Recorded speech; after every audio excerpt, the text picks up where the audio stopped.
Thank you of all. Today we will read the remaining part of this lesson 5, the summit within. Summit within.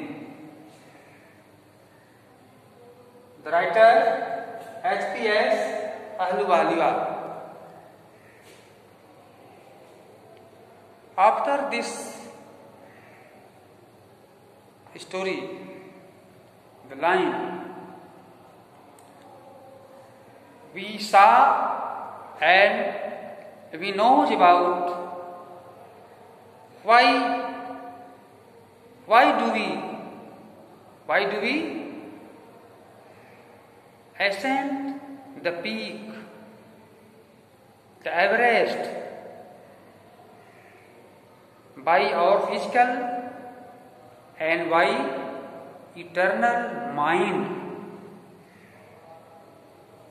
Here the writer compared and contrast, compare करता है, तुलना करता है कि वास्तव में जो फिजिकल चढ़ाई है, जो फिजिकल एसेंट है, जो फिजिकल क्लाइंब है, and the mental, the mindly and our spiritual ascent, हमारी जो आध्यात्मिक चढ़ाई है, जो मन की चढ़ाई है और जो फिजिकल चढ़ाई है, वो दोनों में किस प्रकार का अंतर है, यही लेखक जो है, राइटर हमारे सामने प्रस्तुत करता है। आगे हम लोग इस बात की ओर ध्यान देंगे और इस बात पर हम लोग जानकारी करेंगे कि वास्तव में किसी वर्क को करने के लिए, चाहे वो काम छोटा हो या वो काम बड़ा हो, this is no way and no means of the targeting this approach.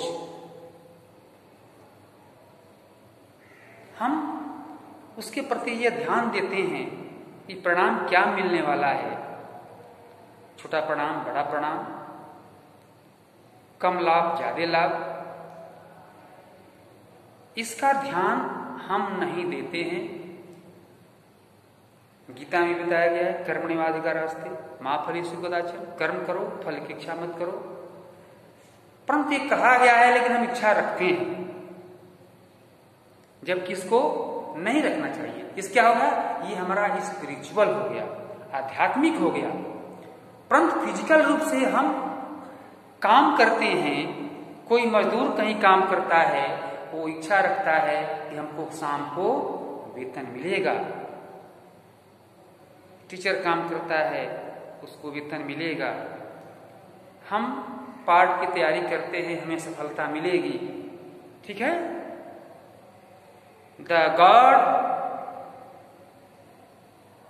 God may give success for all human beings. अब यहां राइटर क्या कहता है कि जब हम पहाड़ की चोटी पर, अर्थात एवरेस्ट पर, विश्व के सबसे ऊंचाई पर जब मैंने गया और वहां से देखा, तो यह दुनिया मुझे विचित्र लगी। अब जितना चढ़ाई चढ़ने में मुझे शक्ति लगा, इंडोरेंस लगा, परसिस्टेंस लगा, विल पावर लगा, सहनशीलता लगा, परसिस्टेंस लगा, दृढ़ता लगी और विल पावर लगा और मन की हमारी मनोभाव लगा, उत्सुकता लगा, जागरूकता नहीं, फिजिकल तो लगा ही। इसका एक सापेक्ष एक्सटेंस एग्जाम्पल्स हमारे सामने प्रस्तुत करता है। कक्षा में तमाम बच्चे हैं, अब उसमें से इस तथ्य को सभी नहीं समझ सकते, सबको समझने के लिए बताया गया है, बताया जा रहा है, परंतु वास्तव में वो who knows about this, they take care for his mind and come to the near of the wall. The truth, उस सत्य के निकट तक पहुंचने का जो प्रयास करता है, जो सच्चाई तक जाता है, जो सत्य के निकट दीवार तक पहुंचता है, वह इस बात को समझता है और समझ करके वो काम करना शुरू करता है जीवन में। उसी प्रकार से ये here the writer tells about the spiritual and the physical, painful, gainful, and advantage and disadvantage, इसका ध्यान करके वो डिफरेंस करता है और फिर अपने लिखनी के माध्यम से वो एक्सप्लेन करता है, डिफाइन करता है। आज हम लोग इसके आगे बढ़ेंगे। द नेक्स्ट पैराग्राफ, जिसको हम देखे थे कि लेखक जो है अपने उस ऊंचाई तक पहुंच करके और फिर ये प्रयास करता है कि मैं कैसे नीचे आऊंगा, यदि नीचे आता हूं तो मेरा ह्रास होगा और मैं एक तो उस ऊंचाई को पा लिया हूं जिसमें मेरा थकान मिट गया, मैं उस खुशी को पा लिया, मैं उस व्यक्ति को पा लिया, मैं उस बैटलफील्ड को जीत लिया, मेरी विजय हुई। कब? जब मैं एवरेस्ट पर चढ़ गया। यहां तक कि वह लेखक वहां चढ़ने के बाद भी उसे संतुष्टि नहीं है, उसको सैडनेस मिल रहा है, उसको टिंच मिल रहा है कि मैं इतने से मेरे अंदर सब्र नहीं है, मैं और दुनिया को दुख दर्द कैसे मिटा पाऊंगा। केवल व्यक्तिगत रूप से मैं एवरेस्ट पर चढ़ जाऊंगा तभी मुझे आनंद मिलेगा और हमारी इस जनता को, दुनिया को कैसे आनंद मिलेगा। अब वो कुछ देना चाहता है कि हम केवल अपने आप आनंद ना लें।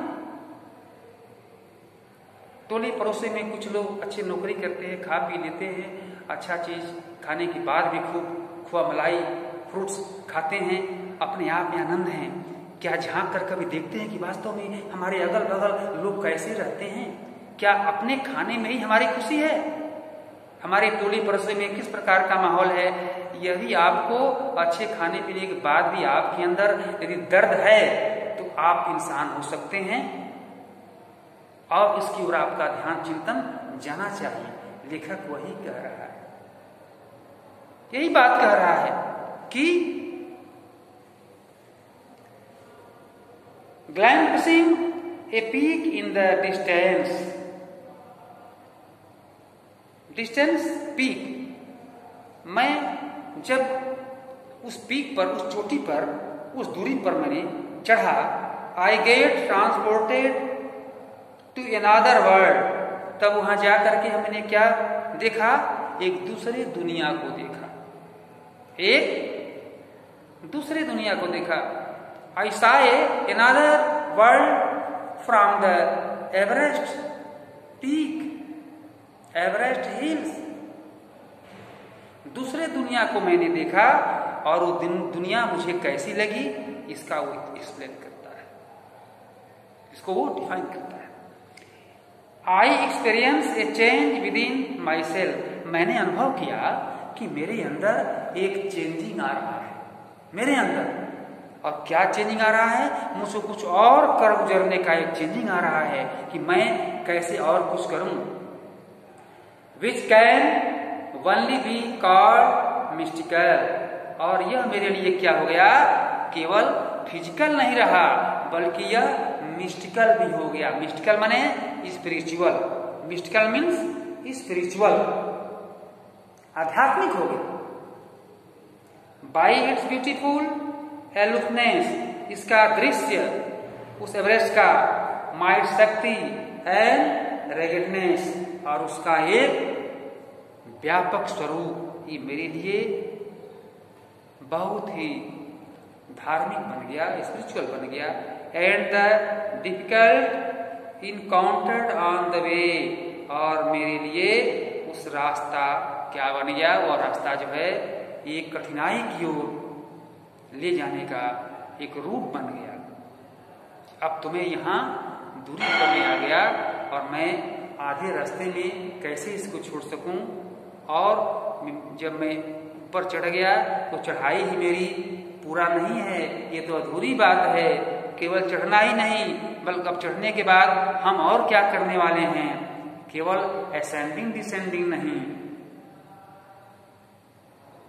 अब उसको कैसा मानता है, जैसे साइकिल का पहिया आप स्टैंड पर खड़ा कर देते हैं, आप उसको फिर पौडिल मारते हैं तो पहिया घूमता है, वो हमारा वो डिसेंडिंग असेंडिंग अर्थात रोटेशन करता है। वह उसको क्या मानता है, वो उसी स्थान पर ठहराव मानता है। वो क्या चाहता है, वो चाहता है कि मैं ऐसा पौडिल मारूं जिससे कि मैं अपने इस स्थान से उस दूसरे स्थान पर जाऊं, मेरा गति हो, प्रस्थान हो। अब वो कुछ और करेगा और कुछ जो है वो एक्सपेरिमेंट करेगा, तब तो ये संभव है। The peak draws me to it and looking back I find that I have no yet fully explained with I claim Everest. मैं अपने आप से पूछना शुरू किया कि वास्तव में मेरे अंदर ये पूर्णता तो दुनिया कहेगी कि हो गया, परंतु मैं अपने आप से पूछता हूं कि क्या यह मेरा एवरेस्ट पर चढ़ना ही पूर्णता है। It is like answering a question why you breathe. ये तो ऐसे ही लगता है जैसा कि व्हाई यू ब्रेथ, तुम सांस क्यों लेते हो। इसका क्या उत्तर है, आप कहेंगे जीवित रहने के लिए। Why do you help you neighbors? आप अपने पड़ोसी को क्यों हेल्प करते हैं। अभी तो लगता है कि इस प्रकार के प्रश्न ही हमारे लिए ऐसा हो जाएगा। Why do you want to go to do good act? आप क्यों अच्छा काम करना चाहते हैं। ये ऐसा क्वेश्चन मेरे लिए उत्पन्न हो रहा है। There is no final answer possible। इसका उत्तर कोई देना पॉसिबल अर्थात संभव नहीं, इसका उत्तर पहले से निर्धारित है। And then there is the fact, और इसके बाद एक वास्तव में एक निर्णय विचार आता है, that Everest is not just a physical climb, कि वास्तव में एवरेस्ट पर चढ़ना कोई फिजिकल क्लाइंब नहीं है। भौतिक रूप से जो शरीर चढ़ा गया वह हमारा फिजिकली नहीं, परंतु साइंटिफिक स्पिरिचुअलिस्टिक, हमारे वैज्ञानिक दृष्टिकोण, हमारे आध्यात्मिक दृष्टिकोण कैसे विकसित हो, कैसे डेवलप करे, इस बात की ओर राइटर इंडिकेशन करता है। The man who has been to the mountain top become conscious in a special manner of this own smallness in this large universe. इस पूरे यूनिवर्स को, विश्व को वो कैसे देखता है, तो एक smallness in this large universe, ये पूरे विश्व को एक छोटे रूप में देखता है कि उसके माइंड के आगे क्या करना चाहता है। The physical conquest of A mountain is only one part of the achievement. एक फिजिकल चढ़ाई एवरेस्ट पर, उसके लिए क्या मानता है कि एक पार्ट ऑफ द अचीवमेंट, एक प्राप्ति की एक भाग है कि मैंने एक भाग प्राप्त कर लिया। Is only part of the achievement there is more to it than that. अब तो उसके बाद उसको क्या करना है, बहुत से मोर चीज बाकी है। It's followed by a sense of fulfilment, then there is the satisfaction of a deep urge to rise above one's surrounding. It is the internal love for adventures in man. वो कहता है यह तो केवल हमारा एक संतोष इससे नहीं है, हम तो केवल और भी डीप गहराई तक जाना चाहते हैं, जहाँ की हमारी साहस और एक हमारे आंतरिक साहस बनी है कि मैं दुनिया में एक अच्छे स्वरूप को प्रदान करने का मैं साहस प्रयत्न करूं, साहस जुटाऊं। The experience is not merely physical, it is emotional, it is spiritual. अंत में फिर कह दिया कि हमारा जो ये एक्सपीरियंस है, जो अनुभव है, जो प्रयोग है, इज नॉट मेयरली, यह केवल फिजिकल नहीं है, बट इट इज इमोशनल, यह एक भावात्मक है, भावनात्मक है। इट इज स्पिरिचुअल, और यह एक आध्यात्मिक भी है। केवल फिजिकल रूप से चढ़ना वह उसको नहीं मानता है। He knows and he wanted to declare the world. The climbing the peak, the Everest is not a physical, but it is a emotional and spiritual.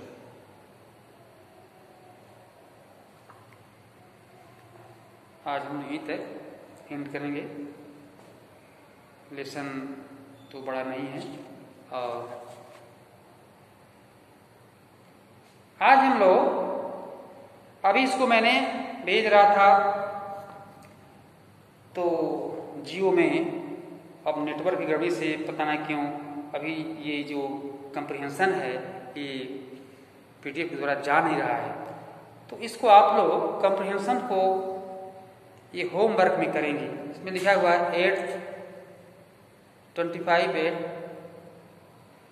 Compress, इसको मैंने फोटो करके भेजा लेकिन जा नहीं रहा है। तो इसको आप लोग ये फर्स्ट क्वेश्चंस को, ये जो चूज द राइट आइटम को चूज कर लेके इसको आप होमवर्क में कर लेंगे। Thank you.